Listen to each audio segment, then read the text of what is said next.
A homeless man gave directions to a lost tourist, and months later, he inherited a fortune.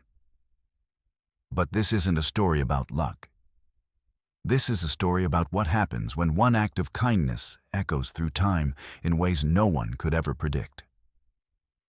Because the real fortune wasn't money at all. It was the proof that his life, his presence, his humanity actually mattered. Marcus Chen had mastered the art of disappearing, not physically. He was still there, sitting on the same wooden bench every single day in the same corner of Riverside Park, wearing the same faded gray jacket he'd owned for 3 years.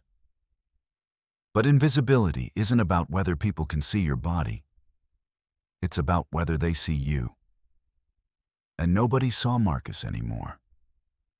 Every morning, thousands of people walked past his bench. Commuters rushing to work, their eyes locked on their phones. Tourists snapping photos of the skyline, their cameras pointed everywhere except at the man sitting 10 feet away. Families with children, the parents instinctively steering their kids in a different direction, as if invisibility was contagious. Marcus had become part of the landscape, like a fire hydrant or a trash can. Functional, ignored, forgotten. 4 years ago, Marcus Chen had been a different kind of invisible. He was the kind of invisible that came with a corner office on the 42nd floor. The kind where you're so busy being important that nobody really knows who you are.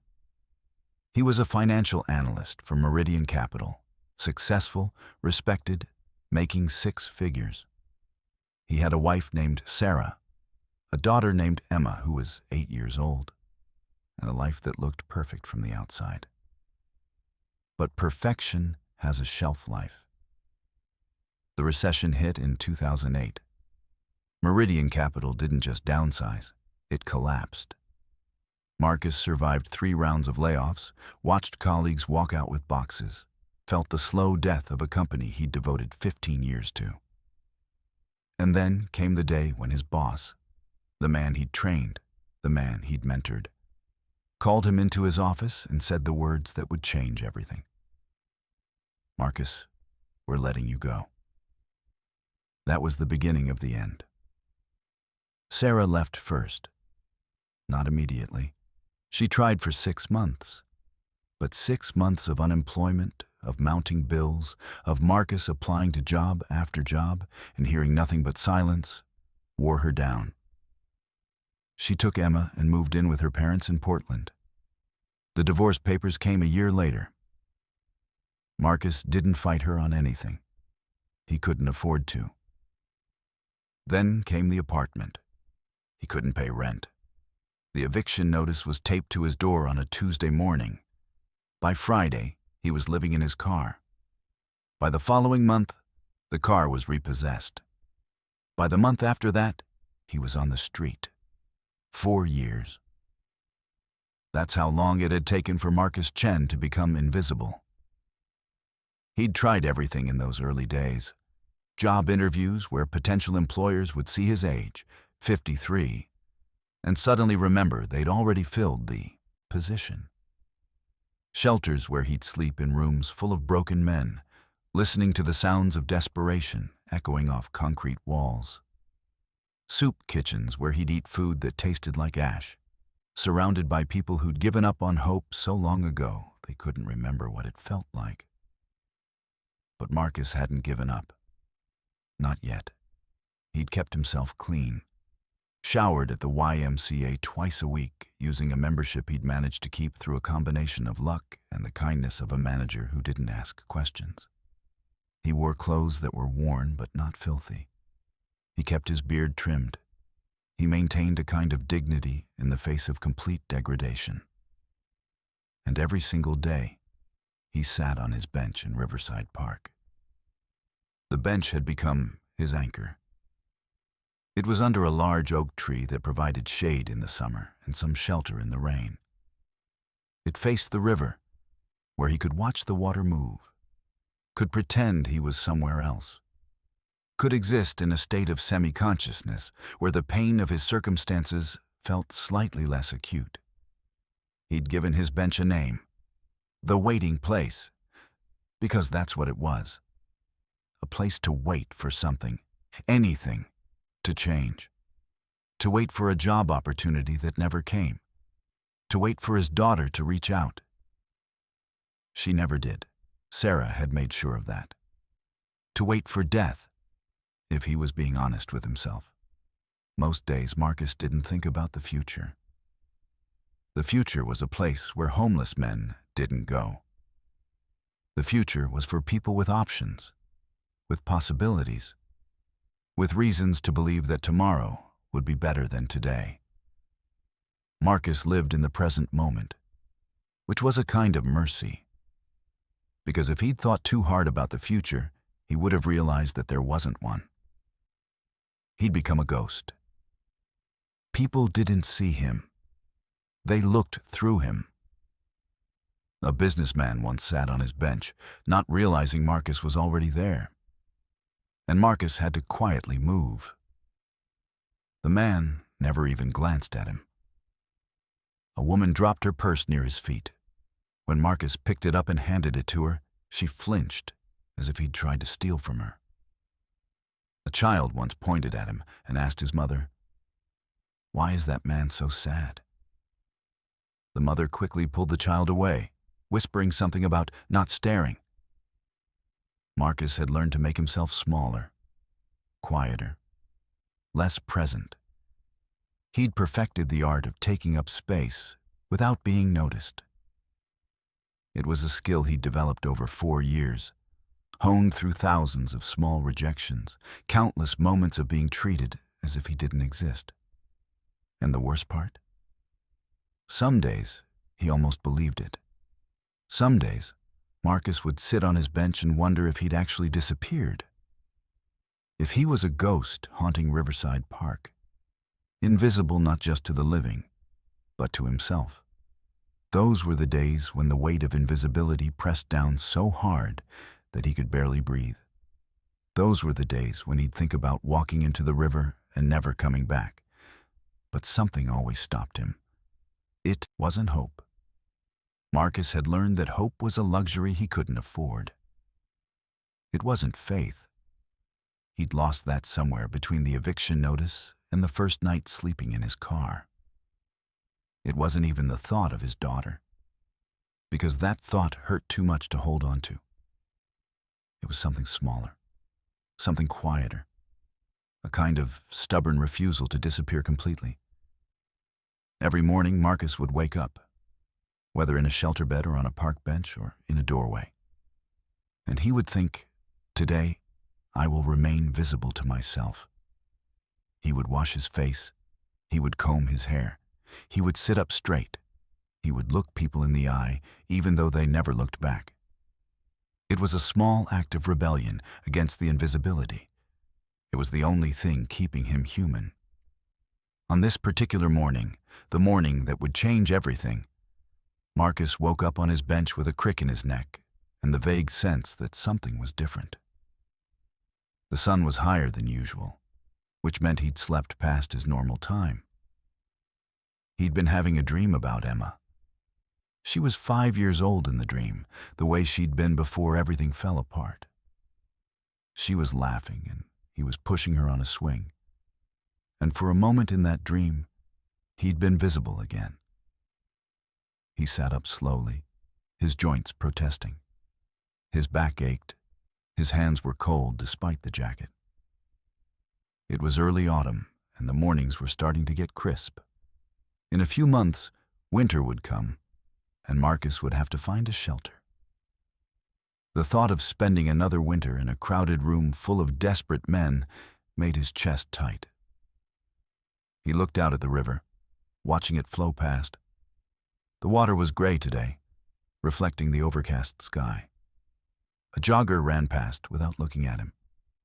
A couple walked by, holding hands, lost in their own world. An old woman fed pigeons near the water's edge. Marcus pulled a granola bar from his pocket. He'd saved it from yesterday's lunch at the shelter and ate it slowly, making it last. He had maybe $3 in his pocket. Enough for coffee if he went to the cheap place 2 blocks away. Maybe enough for a sandwich if he skipped the coffee. He was thinking about coffee when she appeared. She was young, maybe 30, maybe younger. She had dark hair and wore an expensive-looking coat, and she was clearly lost. She was holding a map, turning it this way and that, her face creased with frustration. She was walking in circles, clearly trying to figure out where she was. Most people, when they were lost, didn't ask Marcus. They asked other people who looked like they belonged. They asked shopkeepers or other tourists or police officers. They didn't ask the invisible man on the bench. But this woman did. She stopped in front of his bench, and she looked directly at him. Really looked at him. Not through him. Not past him. At him. "Excuse me," she said. "I'm trying to find the Maritime Museum. Do you know where it is?" Marcus felt something shift in his chest. It was a small thing, barely noticeable. But it was real. Someone had seen him. But Marcus had no idea that this simple question, this one moment of being seen, was about to pull him into a story that would change everything. Because the woman standing in front of him wasn't just lost. She was searching for something far more important than a museum. Marcus hesitated. It wasn't that he didn't know where the Maritime Museum was. He did. In his former life, he'd taken Emma there once, years ago. She'd been fascinated by the ship models, had spent an hour staring at a replica of a 19th century clipper ship. He remembered her small hand in his, remembered feeling like the best father in the world because he could give her this one perfect afternoon. But that was before. Now the question wasn't whether he knew the answer. The question was whether he should answer at all. Because answering meant engaging. Engaging meant being seen. And being seen meant risking the delicate equilibrium he'd maintained for 4 years, the careful balance between existing and disappearing. Still, she was looking at him, waiting. And something in her eyes, a genuine kindness, a lack of judgment, made him decide to answer. 2 blocks that way, he said, pointing to his left. Then you'll see a brick building with a clock tower. You can't miss it. The woman's face brightened. Thank you so much. I've been walking in circles for 20 minutes. She smiled at him. A real smile. Not the tight, uncomfortable smile people usually gave when they felt obligated to acknowledge someone like Marcus. This smile reached her eyes. It was warm. It was human. You're welcome, Marcus said. He expected her to leave. That's what people did. They got their answer and moved on with their lives. But this woman didn't move. Instead, she tilted her head slightly, studying him with an intensity that made him uncomfortable. Do you live around here? She asked. The question caught him off guard. People didn't ask Marcus personal questions. They didn't ask where he lived or what his story was or anything that might require acknowledging him as a full human being. Most people who saw him saw a problem, a cautionary tale, a reminder of how fragile life could be. They averted their eyes. They crossed the street. They pretended he didn't exist. But this woman was different. Sort of, he said carefully. I spend a lot of time in the park. It's a beautiful park, she said. I'm visiting the city for a few days. First time here. Marcus nodded. He didn't know what to say. Conversation was a skill he'd let atrophy over 4 years. He'd become used to silence, to the comfort of not having to engage with other people. Speaking required energy. It required the kind of vulnerability that could get you hurt. It was easier to sit quietly, to observe the world without participating in it, to exist on the margins without drawing attention. The park is nice, he finally managed. Especially in the morning, not too crowded. I can see why, Catherine said, looking out at the river. There's something peaceful about it. Something that makes you feel like time moves differently here. Marcus was surprised by her observation. Most people didn't notice those kinds of things. Most people were too caught up in their own lives, their own worries, their own destinations. But this woman, Catherine, he would later learn her name was, seemed to notice everything. It is peaceful, he agreed. That's why I come here. I'm Catherine, the woman said suddenly, extending her hand. Catherine Walsh. Marcus stared at her hand for a moment. When was the last time someone had shaken his hand? When was the last time someone had offered him that basic gesture of human connection? Years, probably. Since before the recession, since before everything fell apart. He'd become so accustomed to people treating him as invisible that physical contact felt almost foreign, almost threatening. He took her hand slowly, carefully, as if he might break something. Her grip was firm, her skin warm. She didn't pull away quickly, the way people sometimes did when they realized they were touching a homeless person. She held his hand for a moment longer than necessary, and in that moment, something shifted inside Marcus. Marcus, he said. Marcus Chen. It's nice to meet you, Marcus, Catherine said, and she meant it. He could tell. There was no pity in her voice, no condescension, just genuine friendliness. The kind of friendliness that suggested she saw him as an equal, not as a charity case or a social problem to be solved. They talked for a few more minutes. Catherine told him about her visit. She was from Boston, was in the city for a conference, had decided to explore instead of staying in her hotel room watching television.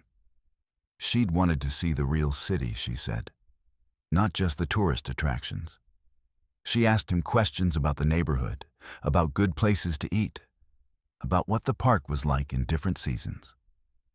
She wanted to know about the best times to visit, about the local spots that tourists never found, about the hidden character of the city that only people who actually lived here would know. And Marcus, to his own surprise, answered. He found himself talking more than he had in months, years maybe. He told her about the Italian restaurant on 5th Street that made the best pasta he'd ever had.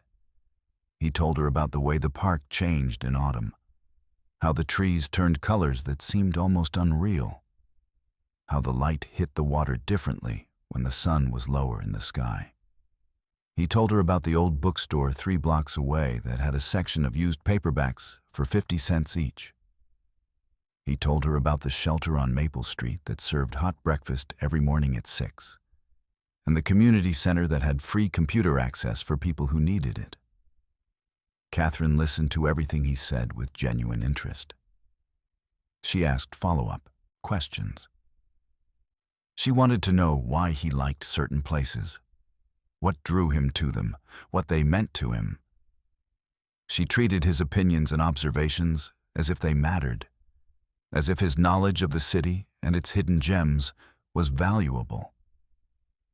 When Catherine finally left, with directions to the Maritime Museum and a recommendation for the Italian restaurant, Marcus felt something he hadn't felt in a long time.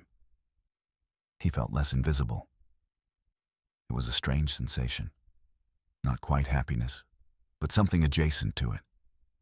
A small spark of something that might have been hope, though he didn't want to name it that. Hope was dangerous. Hope could be taken away. Hope could make the pain of his current situation feel even sharper, even more unbearable.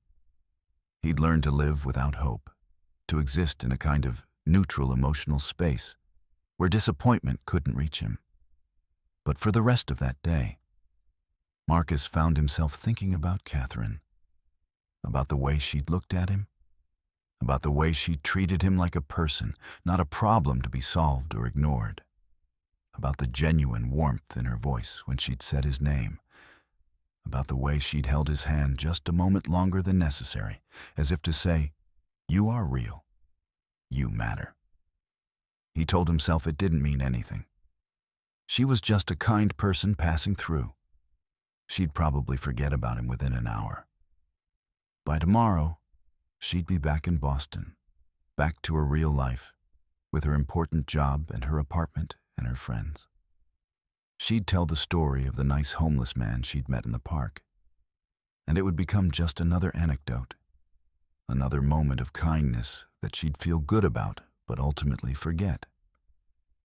And Marcus would be back on his bench, invisible again, waiting for the next day to pass and the next after that. But something had shifted.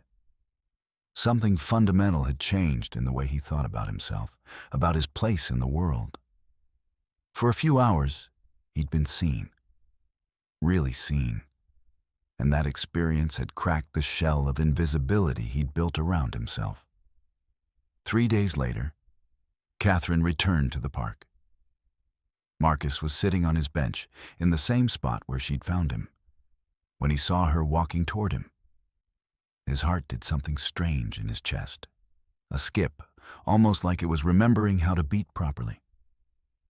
She was wearing the same expensive coat, but her hair was different, pulled back in a neat bun instead of loose around her shoulders. She looked more serious than she had before, more businesslike. But when she smiled at him, the warmth was still there. "Hi, Marcus," she said, sitting down on the bench beside him. "I thought I might find you here." "You came back," Marcus said. It wasn't a question.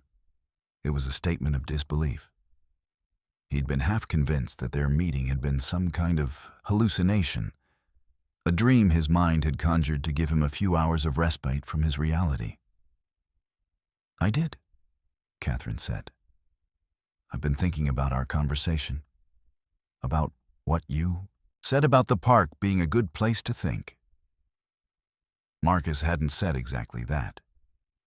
He'd said the park was quiet, that he liked watching the river, that there was something about the movement of the water that made it easier to be present in the moment.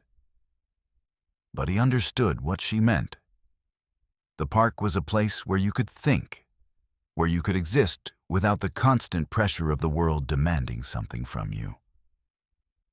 "I have a few more days before I have to go back to Boston," Catherine continued. "I was wondering, would you like to have coffee with me? There's a place just over there."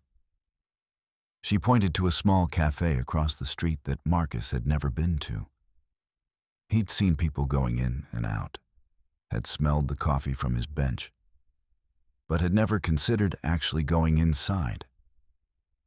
Places like that weren't really for people like him. Marcus wanted to say no. He wanted to protect himself from whatever this was. Getting close to people was dangerous. People left. People forgot. People moved on with their lives and left men like Marcus behind.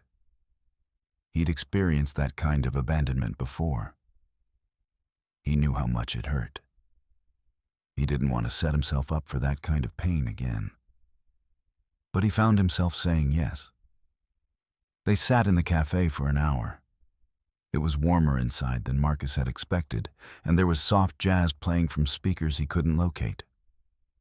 Catherine ordered coffee and a pastry for herself, and insisted on buying Marcus a sandwich and a hot chocolate. She paid before he could protest, handing her credit card to the barista with a casual confidence that Marcus envied. She'd never had to worry about money the way he did. She'd never had to count coins or calculate whether she could afford both lunch and dinner. But she didn't make him feel bad about that. She didn't make a big show of her generosity or expect gratitude. She simply bought him food the way she might buy food for a friend, naturally and without fanfare. They sat at a small table by the window, and Catherine asked him questions. Real questions, not the surface-level pleasantries people usually offered. She asked about his life before the park. She asked about his family. She asked about his dreams. She wanted to know what he'd been like as a child, what he'd wanted to be, what made him happy. And Marcus, cautiously at first, then with increasing openness, told her. He told her about Meridian Capital and the recession, about the way the company had seemed so stable, so permanent. And then suddenly it wasn't. About watching colleagues pack up their desks, about the meetings that got progressively darker, about the sense of doom that had settled over the office like a fog. He told her about Sarah and the divorce, about how he'd tried to save the marriage, but the weight of financial stress had been too much, about the way Sarah had looked at him on the day she left.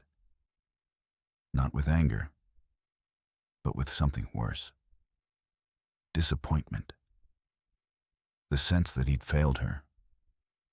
Failed their daughter, failed to be the man she'd thought he was. He told her about Emma, and the last time he'd seen her, when she was 8 years old, and didn't understand why Daddy wasn't coming home anymore. He told her about the custody arrangements, about how Sarah had eventually moved to Portland and taken Emma with her, about the child support payments he couldn't make, about the phone calls that stopped coming, about the years of silence that followed. He told her about the years on the street, about the shelters and the soup kitchens, about learning to make himself invisible.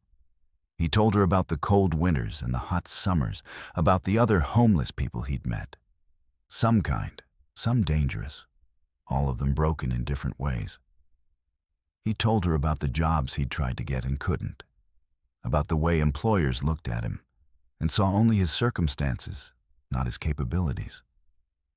He told her about the slow erosion of hope, the gradual acceptance that this was his life now, that he would spend his remaining years on a bench in a park, watching other people live their lives. Catherine listened. She didn't interrupt. She didn't offer platitudes or false sympathy. She didn't say things like, "Everything will be okay," or "Things could be worse." She just listened, really listened, with the kind of attention that made Marcus feel like his words mattered, like he mattered. She asked follow-up questions. She wanted to know how he'd felt in certain moments, what he'd thought about during long nights, what had kept him going when things were darkest.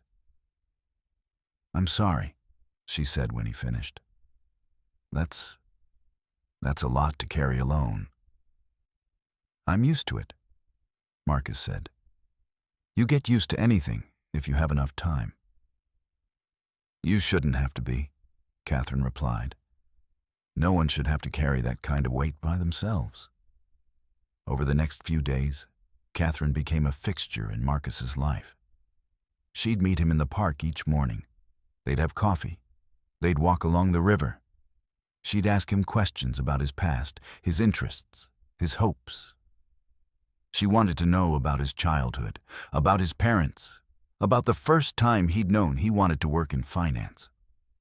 She wanted to know about his relationship with Emma, what she'd been like as a baby, what her first word was, what her favorite bedtime story had been.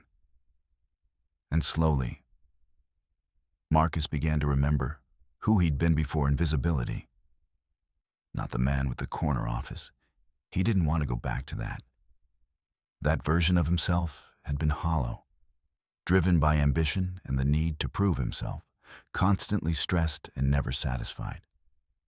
But the man underneath, the man who loved his daughter with a fierceness that sometimes took his breath away, the man who read books and had opinions about music, the man who could appreciate beauty, a sunset, a piece of art, a moment of genuine human connection, the man who was capable of being more than just a ghost haunting a park bench.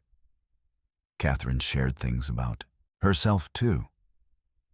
She told him about her work as a lawyer, about the cases she'd taken on involving homelessness and housing rights. She told him about the families she'd helped, about the small victories that felt monumental when you were fighting against a system that seemed designed to keep people down. She told him about her own family, her parents in Boston, her sister in New York, the complicated dynamics of a close-knit family that sometimes felt suffocating. She told him about a case she'd been working on for years, a case that had consumed much of her professional life. A case involving a man who died on the streets and the wealthy family that had refused to acknowledge him. She didn't give him the details. Client confidentiality, she explained. But he could tell it haunted her. She could tell it was the reason she'd become so passionate about housing rights, about fighting for people who had no one else to fight for them. On her last day in the city, Catherine took Marcus to lunch at a nicer restaurant than he'd been to in years. It wasn't fancy. She'd been careful about that, careful not to make him uncomfortable. But it was nice. White tablecloths, real silverware, waiters who didn't treat them with suspicion. They sat by a window overlooking the river, and Catherine ordered wine and told him stories about her life in Boston. She was a lawyer, she told him, specializing in cases involving homelessness and housing rights. She'd come to the city for a conference on affordable housing initiatives. But she'd also come because she'd been searching for something. She didn't quite know what, but she'd felt drawn here, pulled by some instinct she couldn't quite name. "I'm going to do something for you," Catherine said suddenly, as they were finishing their meal. "You don't need to do anything," Marcus said. "You've already done enough. You've been kind to me. That's more than enough." "No," Catherine said firmly. "I'm going to help you get back on your feet. I have contacts, lawyers, social workers, people who work with housing organizations. I'm going to make some calls. I'm going to see what we can do." Marcus wanted to protest. He'd learned not to expect help. He'd learned that the world didn't work that way for people like him. But something in Catherine's expression told him she wouldn't accept his refusal. There was a determination in her eyes, a kind of quiet resolve that suggested she'd made up her mind and wouldn't be swayed. "Why?" he asked. "Why would you do that for me?" Catherine was quiet for a moment. She looked out the window at the river, the same river Marcus watched every day from his bench. The water was moving quickly today, swollen from recent rain, carrying leaves and debris downstream. It was beautiful and terrible at the same time. The power of nature, indifferent to human suffering. "Because you deserve to be seen," she said finally. "And I think you're going to do something important with your life. I don't know what yet, but I know it. I can feel it." After Catherine left the city, she kept her promise. She made calls. She sent emails. She connected Marcus with a social worker named David, who worked for a nonprofit that helped homeless individuals transition back into housing. David was efficient and kind. He had the practical knowledge of someone who'd spent years navigating bureaucratic systems, and he knew how to work the system to help people like Marcus. Within 2 weeks, Marcus had been placed in a transitional housing program. Within a month, he had a small studio apartment on the 3rd floor of a converted brownstone. The apartment was small, barely large enough for a bed and a desk and a small kitchenette. But it was his. He had a door that locked. He had a shower with hot water. He had a place to store his belongings, to sleep without fear, to exist without constantly looking over his shoulder. Within 3 months, he had a job. Nothing glamorous, just work at a community center helping other homeless individuals navigate social services. But it was work. It was purpose. It was a way to use his knowledge and his experience to help other people who were where he'd been. He worked with people who were still on the streets, who were still invisible, and he helped them find housing, find jobs, find their way back to visibility. And it all started because a woman with a map had looked directly at him and seen him. But Marcus didn't know, couldn't have known, that Catherine's kindness wasn't random. That she'd had a reason for coming back to the park. That she'd been searching for him specifically, though she wouldn't realize that until much later. That she'd felt something when she saw him, some kind of recognition or connection that went beyond simple compassion. He didn't know that Catherine had a secret of her own, a secret that would, in time, pull him into a story far larger and more significant than either of them could have imagined. A secret that involved her family, her past, and the very reason she'd come to this city in the first place. For now, Marcus simply lived his new life.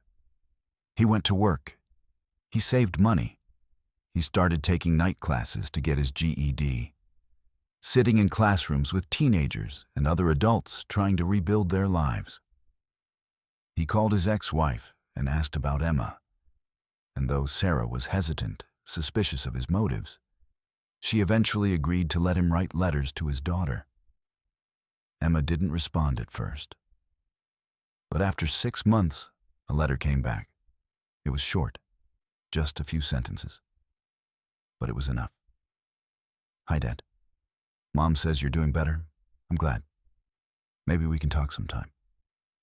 Marcus read that letter 100 times. He kept it in his wallet, next to his driver's license and his work ID. It was proof that he was real. Proof that he mattered. Proof that invisibility wasn't permanent. Proof that people could change, that lives could be rebuilt, that hope wasn't always a luxury. He framed a copy and hung it on his apartment wall. It was the first decoration he'd put up, the first thing that made the small studio feel like home. And somewhere in Boston, Catherine Walsh was about to discover that the invisible man she'd helped was connected to a secret that would change both of their lives forever. A secret that had been waiting for them both, hidden in the past, waiting for the right moment to emerge. 6 months after Catherine left the city, Marcus received a phone call that changed everything. He was at work when David told him there was a long-distance call from Boston. It was Catherine. "Marcus, I need to see you," she said, her voice tense. "This weekend. Can you come to Boston?" "What's wrong?" Marcus asked. "I can't explain over the phone," Catherine said. "It's about why I was really in your city, why I came there in the first place." Marcus sensed there was more to Catherine's story than she'd revealed. "Okay, I'll come." The flight to Boston was Marcus's first time on a plane in 15 years. Catherine picked him up at the airport, and they drove to her apartment in the Seaport District, a modern space overlooking the harbor with floor-to-ceiling windows. But what caught Marcus's attention were the photographs on the walls. There was a man who appeared in several of them, in different ages, different settings. In one photo, he sat on a park bench, looking lonely. "That's my father," Catherine said quietly. "Richard Walsh. He died 3 years ago. He was homeless." Marcus felt a chill run down his spine. "My father had a falling out with my mother," Catherine continued. "He thought he deserved to be punished, so he lived on the streets. We didn't know where he was for years. By the time we found him, he was already sick." She led Marcus to a desk and pulled out a folder. "My father had a son before he married my mother," Catherine said. "A son he never knew about. I've been searching for him for years." She showed him a photograph of a young boy with dark hair and serious eyes. "I found a connection in shelter records," Catherine continued. "A name that matched. Marcus Chen. I came to your city for a conference, but really, I was looking for him. For my brother." She pulled out a shelter intake form from 8 years ago. Marcus Chen's name was on it. "When I saw you in the park, I felt something," Catherine said. A recognition. I came back because I needed to know if you were my father's son, my half-brother. Marcus sat down, stunned. I want to do a DNA test, Catherine said. I want to know if we're related. 2 weeks later, the results came back positive. Marcus was Catherine's half-brother. They were family. That evening, Catherine showed him something else, a leather journal, worn and water-stained. This was my father's diary, she said. He wrote in it during the last years of his life. She opened it to a marked page and read aloud. The boy doesn't know. He can never know. If he finds out the truth about his mother, about what she did, it could destroy him. It's better this way. It's better that he thinks I simply abandoned him. Marcus felt cold. What does that mean? What truth? What did your mother do? I don't know, Catherine said. But I think that's what we need to find out. I think my father was homeless because of secrets he was keeping. Secrets about your mother. Secrets that have shaped your entire life without you even knowing it. She looked at him seriously. I think my father has been guiding me toward you all along. I think finding you is part of something larger. Something that's been waiting for us both. Marcus realized that his journey, from invisible man on a park bench to a person with family and history, was far from over. It was only just beginning. Marcus spent the next week in Boston, going through his father's journal with Catherine. The entries were sparse and cryptic, written in a careful, deliberate hand. Richard Walsh had documented his descent into homelessness with the precision of someone keeping a record of their own destruction. The early entries were dated from 2005. The year Marcus would have been 18, the year he'd left home to attend college. Jennifer called today. She's threatening to tell him. I told her it would ruin everything. She doesn't understand what's at stake. She doesn't understand that some secrets are meant to stay buried. I saw Marcus's acceptance letter to Columbia. Sarah showed me. He's going to be someone important. He's going to have the life I couldn't give him. If he knew the truth about his mother, about what we did, it would change everything. It would destroy him. Catherine and Marcus sat in her apartment, surrounded by documents, trying to piece together what their father had been hiding. Who's Jennifer? Marcus asked. Your father mentions her multiple times. I don't know, Catherine said. I've searched for her, but there's nothing. No records, no traces. It's like she disappeared. Marcus felt a flutter of recognition at the name, but he couldn't place it. It was familiar in a way that made his skin prickle. They continued reading. The journal entries became darker as the years progressed. By 2007, Richard Walsh was living in shelters. By 2008, he was on the streets. I saw Marcus on the news today. Some financial firm he works for. He looked happy, successful. He has no idea who his mother really is. He has no idea what she's capable of. I made the right choice to leave. I made the right choice to disappear. The guilt is overwhelming. But telling him the truth would be crueler than this silence. At least this way, he can live his life without knowing what his mother did. At least this way, he can be innocent. We need to find Jennifer, Marcus said finally. And we need to find out what your father meant about my mother, about what she did. Catherine nodded. I have a private investigator I've worked with before. I'll contact him. But before Catherine could make that call, something unexpected happened. Marcus received an email. It was from his mother, Sarah Chen, whom he hadn't spoken to in over a year, whom he'd tried to contact dozens of times during his years on the street, only to have his calls ignored or blocked.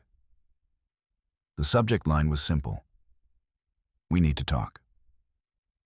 Marcus stared at the email for a long time before opening it.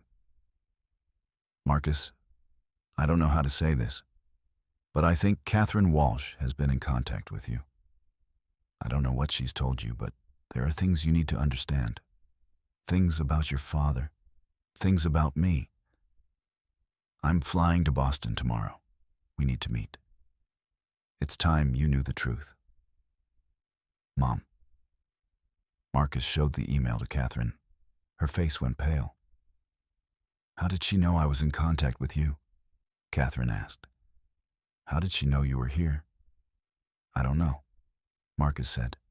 "But it seems like your mother, our mother, has been keeping track of us." They met Sarah Chen at a coffee shop near Catherine's apartment. Marcus hadn't seen his mother in person in over 4 years. She looked older than he remembered, her hair more gray, her face lined with worry.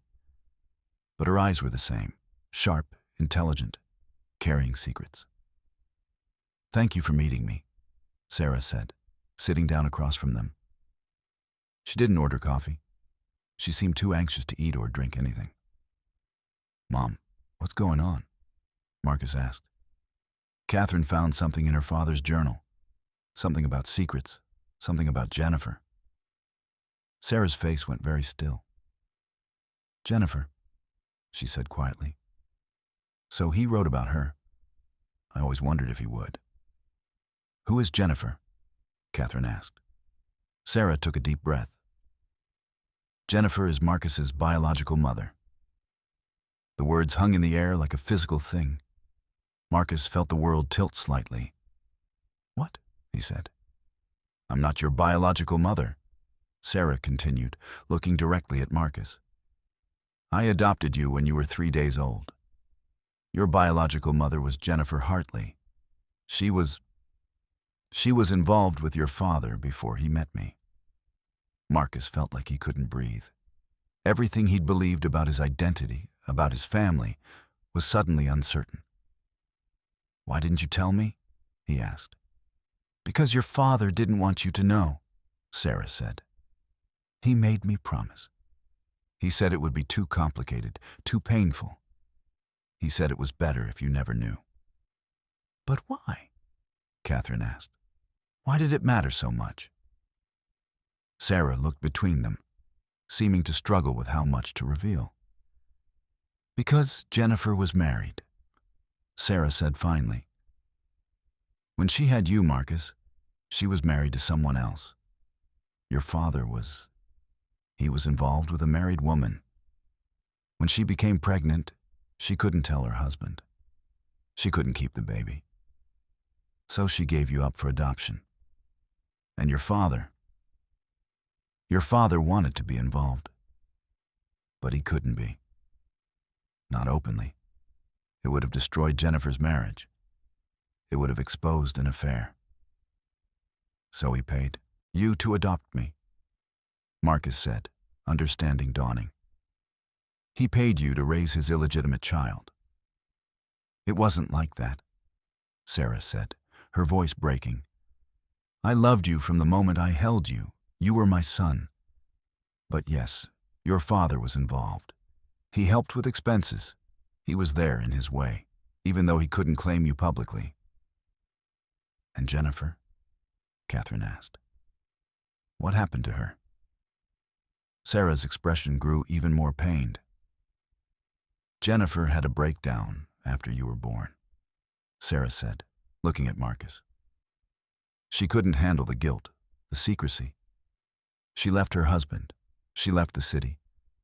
And then, about 10 years ago, she died. Suicide. She left a note that mentioned you. She said she'd always regretted giving you up, but she knew it was the right thing to do." Marcus felt tears streaming down his face, though he wasn't entirely sure why.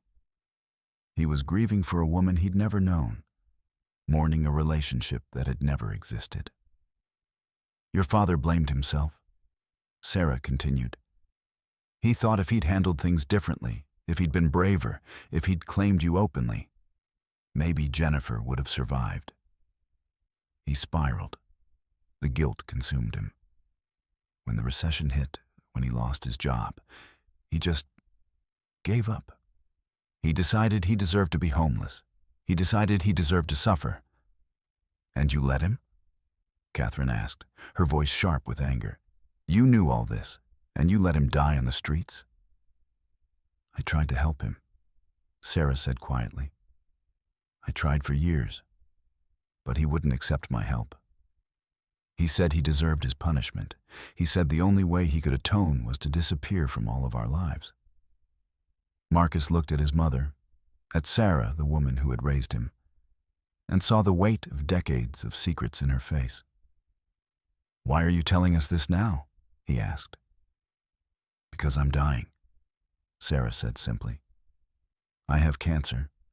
Stage 4. The doctors give me maybe 6 months. And I couldn't die without telling you the truth. I couldn't leave this world with all these secrets still buried. Catherine reached across the table and took Sarah's hand. After a moment, Marcus did the same. I'm sorry, Sarah said, looking at both of them. I'm sorry for all the lies. I'm sorry for the pain they've caused. I'm sorry that your father couldn't be brave enough to claim you, Marcus. I'm sorry that Jennifer couldn't survive her own guilt. I'm sorry for all of it. Where is Jennifer buried? Marcus asked. I want to visit her grave. There is no grave, Sarah said. She was cremated. But there's something else, something I've been keeping for you. She pulled out an envelope from her purse. It was old, yellowed with age, addressed in careful handwriting. To Marcus, when he's old enough to understand. Jennifer wrote this, Sarah said. She gave it to me the day she gave you up. She made me promise to give it to you someday. I've carried it with me for 32 years. Marcus took the envelope with trembling hands. Inside was a letter, written in the same careful handwriting as the envelope. My dearest Marcus, I don't know if you'll ever read this. I don't know if your father will allow me to be part of your life. But I need you to know, if you ever do read this, that giving you up was the hardest thing I've ever done. It wasn't because I didn't love you. It was because I loved you so much that I couldn't keep you. I was trapped in a life that wasn't mine. I was married to a man I didn't love, living a lie. And then I met your father, and for a brief moment, I felt alive. But that moment had consequences.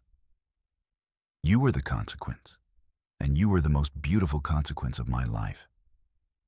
I couldn't keep you because it would have meant destroying so many lives. But I also couldn't stay in the life I was living. So I'm going away. I don't know where yet, but somewhere far from here. Somewhere I can start over.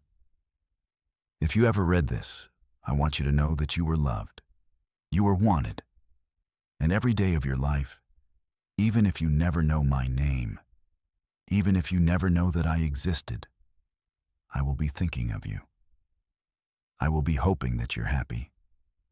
I will be hoping that you have the life I couldn't give you. With all my love, Jennifer. Marcus read the letter 3 times, tears streaming down his face. He was grieving for his biological mother, for the life she'd lived in secret, for the pain she'd carried. But he was also grieving for himself, for the identity he'd lost, for the truth that had been hidden from him. There's more, Sarah said quietly.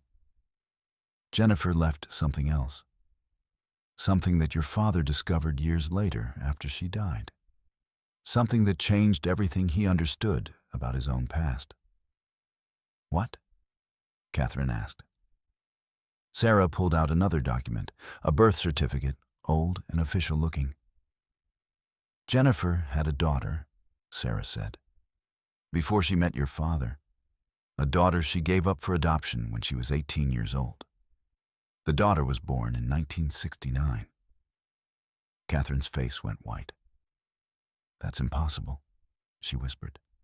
That would make her your mother, Sarah finished. Jennifer Hartley is your biological mother, Catherine. Richard Walsh wasn't your biological father. He adopted you just like I adopted Marcus. The revelation hung in the air between them. Catherine and Marcus looked at each other, processing this new reality. So we're not actually siblings, Catherine said slowly. You share a biological mother, Sarah said. Jennifer Hartley, you're half-siblings in a way. But more importantly, you're connected by the same woman who shaped both of your lives, even though neither of you ever knew her. Why didn't my father tell me? Catherine asked, her voice shaking with anger and confusion. Because he didn't find out until after Jennifer died, Sarah said.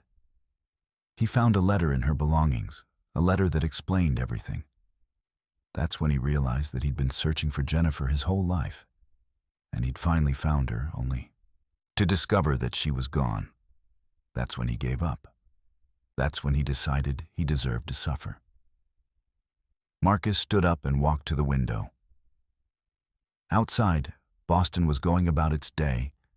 People walking, cars driving, the city indifferent to the revelations happening in a coffee shop nearby. So our entire lives have been built on lies, he said quietly. Everything we thought we knew about our families, about ourselves, was false. Not false, Sarah said.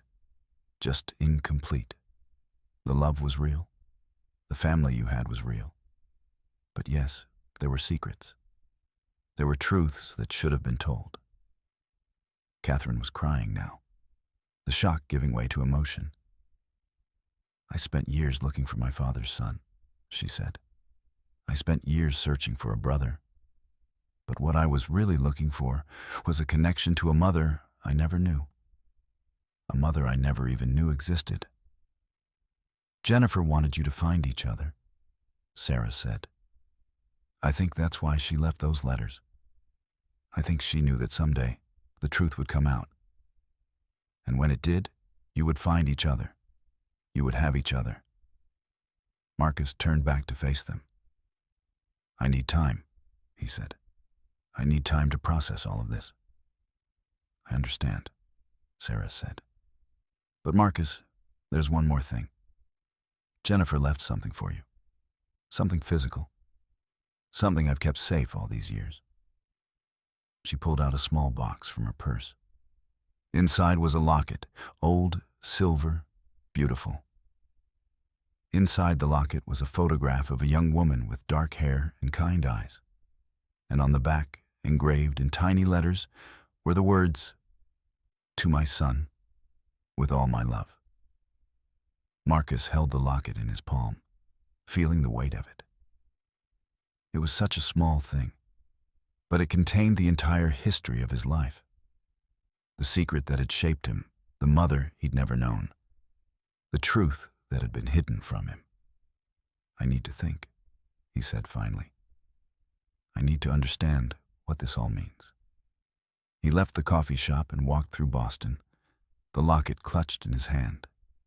Behind him, Catherine and Sarah sat in silence, each processing their own grief, their own sense of loss and discovery.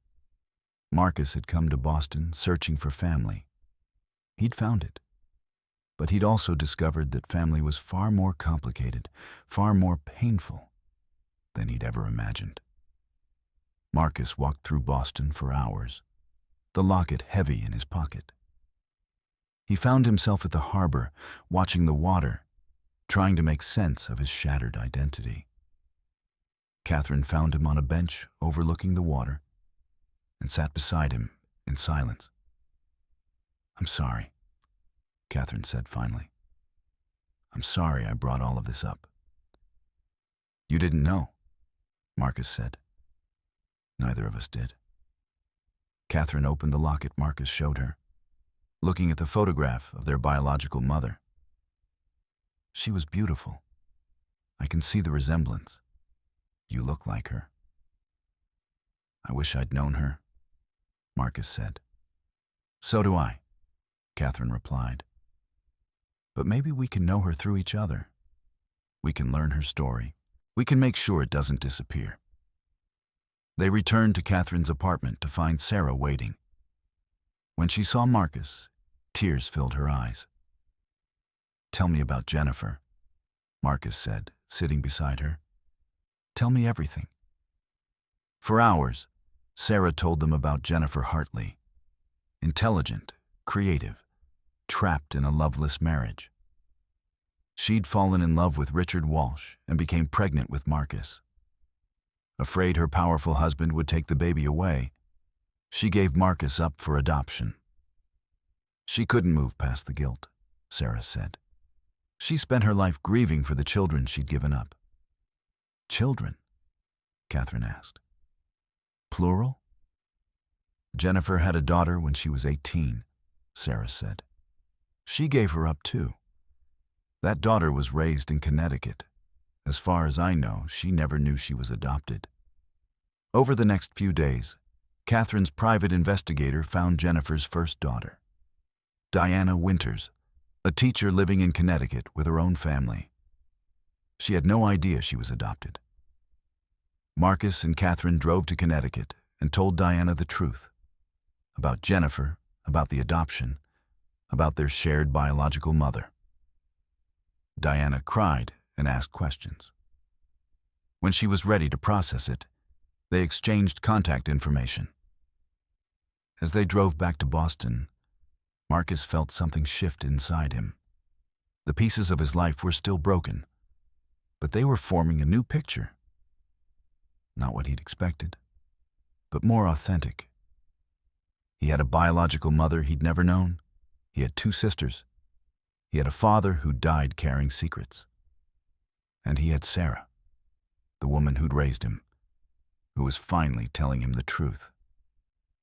It wasn't the family he'd imagined, but it was his family. 3 weeks after meeting Diana, Marcus received a call from Sarah's doctor. She was in the hospital. Her condition had deteriorated rapidly. Marcus flew back to Boston immediately. He found Sarah in a private room, looking even smaller than before, her body ravaged by cancer. Catherine was already there, sitting beside her bed. I'm glad you came, Sarah said weakly when she saw Marcus. I wasn't sure I'd have time to say goodbye. Marcus took her hand. Don't talk like that. You're going to be okay. We both know that's not true, Sarah said with a sad smile. But that's okay. I'm ready. I've made my peace with things. Over the next few days, as Sarah drifted in and out of consciousness, she told Marcus and Catherine stories about their father, Richard Walsh.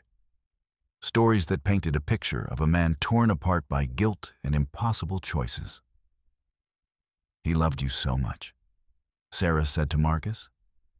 Even though he couldn't be there for you openly, he loved you. He checked on you. He made sure you were okay. When you went to college, he was so proud. He kept newspaper clippings about your company in a folder. Why didn't he ever reach out? Marcus asked. Why did he let me think he didn't care? Because he thought it was better that way, Sarah said. He thought if you knew the truth about how you came to be, it would complicate your life. He wanted you to be free from his mistakes. But I wasn't free, Marcus said. I was lost. I was homeless for years, and he never came to help me. He did help you, Sarah said. He didn't know you were homeless. I didn't know either. If we'd known, we would have done everything we could to save you. Catherine squeezed Marcus's shoulder. She'd already forgiven Richard for his absence, but Marcus was still struggling with it. On the 4th day, Sarah's condition worsened. The doctors said it was a matter of hours. Marcus and Catherine sat on either side of her bed, holding her hands. There's something else, Sarah whispered. Something I haven't told you. What? Marcus asked, leaning close. Your father. He didn't just give you up for adoption and walk away, Sarah said. He stayed involved. He paid for your education. He set up a trust fund for you. When he died, everything he had left went into that fund. What? Marcus said, shocked. Why didn't you tell me? Because your father made me promise not to, Sarah said. He said you needed to earn your own way in life. He said if you knew about the money, it would complicate things. But now I'm telling you. You have money, Marcus. Enough to do whatever you want. Enough to build the life you deserve. Marcus felt tears streaming down his face. His father, the man he'd thought had abandoned him, had actually been taking care of him all along. I'm sorry, Sarah said, her voice barely a whisper. I'm sorry for all the secrets. I'm sorry for keeping the truth from you. I forgive you, Marcus said. I forgive you for everything. Sarah smiled and closed her eyes. She died an hour later, with Marcus and Catherine holding her hands. After the funeral, Marcus and Catherine met with Sarah's lawyer. They learned that Sarah had also left them money, not a huge amount, but enough to make a difference. More importantly, she'd left them letters. Marcus opened his letter with shaking hands. My dearest Marcus, if you're reading this, then I'm gone. I hope you can forgive me for all the secrets I kept, for all the truths I hid from you. I want you to know that every decision I made out of love. I loved you from the moment I held you in my arms, and that love never wavered, not for a single moment. Your father was a good man, even though he made mistakes. He was trying to do the right thing, even when it was impossible. And I was trying to help him, even when I didn't fully understand what I was helping him with. You have a family now, Marcus. You have Catherine and Diana. You have me in a way, through the memories we shared. Hold on to that. Build on that. Don't let the past destroy the future you can create. I'm proud of you. I've always been proud of you. Even when you were lost, even when you were suffering, I was proud of the strength it took to survive. Live your life, Marcus. Live it fully. Live it for all of us, or me, for your father, for Jennifer, for everyone who couldn't. With all my love, Sarah. Marcus read the letter 3 times, crying each time. 6 months later, Marcus had made significant changes to his life. He'd used his father's trust fund to go back to school, studying social work. He wanted to help people like himself.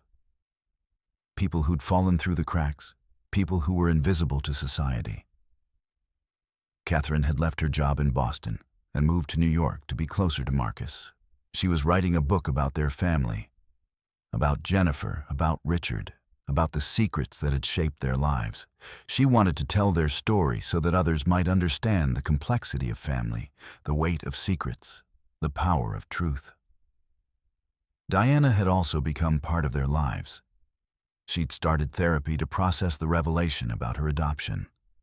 She'd also started researching Jennifer Hartley's life, trying to piece together the woman who'd given her up. Together, the 3 of them created a small memorial for Jennifer. They planted a tree in a park in Boston, and on the plaque beneath it, they wrote, Jennifer Hartley, a mother's love transcends time and distance. One evening, Marcus was sitting in his apartment when he received an email. It was from a woman named Sarah Chen, not his adoptive mother, but a distant cousin he'd never met. She'd found his email through a genealogy website. The email read, I recently discovered that we're related through the Chen family. I also discovered something interesting while researching our family history. I found records of a man named Richard Walsh who was connected to our family. I'd like to know more about him. Would you be willing to talk? Marcus stared at the email for a long time. There was more to his story, he realized. There were more connections, more secrets, more truths waiting to be discovered. He replied to the email, "Yes, I'd be happy to talk. There's a lot you should know about Richard Walsh. There's a lot you should know about my family." As he hit send, Marcus realized that his journey wasn't over. It was only just beginning. The truth had set him free, but it had also opened up new questions, new mysteries, new connections waiting to be explored. He looked at the locket his biological mother had left him, the one with her photograph inside. He thought about all the people who'd shaped his life: Jennifer, Richard, Sarah, Catherine, Diana. He thought about the invisible threads that connected them all, threads that spanned decades and continents. He was no longer invisible. He was no longer lost. He was part of a family, a complicated, broken, beautiful family. And that was enough.